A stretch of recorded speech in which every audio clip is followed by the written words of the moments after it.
আল্লাহর হাবিব সাল্লাল্লাহু আলাইহি ওয়াসাল্লাম বলেছেন, মান বানা মসজিদান মিন মালিহি ফিদ দুনিয়া বানাল্লাহু লাহু বাইতান ফিল জান্নাহ। যে ব্যক্তি নিজের পকেটের টাকা খরচ করে দুনিয়াতে মসজিদ বানায়, আল্লাহ তাআলা তার জন্য জান্নাতে ঘর বানায়। 60টা জিনিস মানুষ মরে যাওয়ার পরে তার কবরে পৌঁছতে থাকে।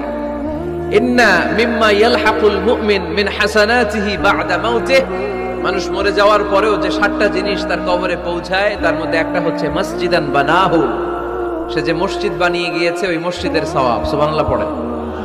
আপনি টাকা দিয়ে মসজিদ বানিয়ে দিলেন, ওই মসজিদে মুসল্লিরা নামাজ পড়ে, রোজাদাররা এসে ওখানে ইফতার খায়, তাহাজ্জুদ আদায়কারীরা তাহাজ্জুদ পড়ে, তাদের সওয়াবের কমতি হবে না, কিন্তু তাদের সওয়াবের একটা পার্সেন্টেজ সওয়াব যে ব্যক্তি মসজিদ বানালো তার আমলনামায় আল্লাহ ঢুকিয়ে দেয়।